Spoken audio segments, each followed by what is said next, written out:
But what does it take for you to succeed? What it takes is you to understand that the two things you need are in the screen in front of you here, which is how to find the right deals,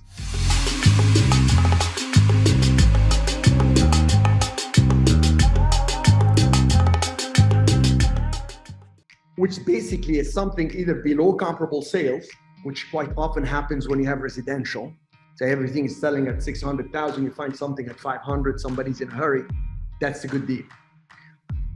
Or the second one, which is I love a lot, which is finding deals that have potential upside, potential added value. You can add value in one of two ways. Number one, you can add the cash flow. You bring a better tenant, you bring a bigger tenant, you renew the lease at a higher amount. You actually split the space and have two tenants. You can actually put antennas on the rooftop. You can put signage. I mean, we have so many ways to discuss that stuff. Or you can actually improve it and not keep it for the cash flow, improve it, then sell it and cash out and go to a bigger deal, and you keep growing. You don't even have to grow half a dozen deals at a time. You can grow one at a time methodically and learn how to do it. The second part is not just finding the deals that have the potential and have this. You have to be able to act on them. So what do you need to be able to act on them to make the profit? Well, you have to have knowledge to come up with some creative ways to structure it.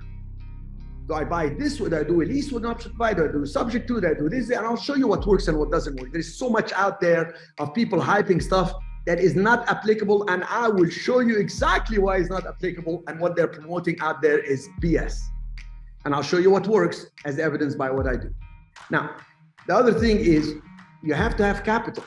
Now, I don't care what people think, you can only do so much with zero down or little down. So the reality is you have to have capital. But you know, and I know, it doesn't have to be all your capital. You have to learn how to set up a real estate fund and raise the capital. Many investors would like to give the money so long as somebody has the right structure to deploy their capital. It's legitimate, it's powerful, it's regulated. Number three, you have to have a structure. Well, the very essence of a real estate fund is a structure that is very clear for real estate investors, what they're going to get, what they're getting into, etc.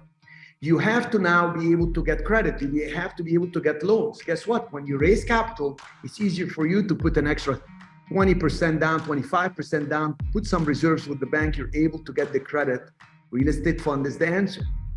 And then having the right connections, the right people that your investors you're going to work with, the right team members that you'll be able to afford now because the commercial building is making money, and the right people that are going to help you, like brokers and lenders, etc. Again, the answer is real estate funds. So when you think about it, you have to have the knowledge for real estate of how to find the deals, and you have to have the money basically to put the deals together. So if you have the knowledge and you have the fund, you'll be able to put the two together, and that's your financial impact.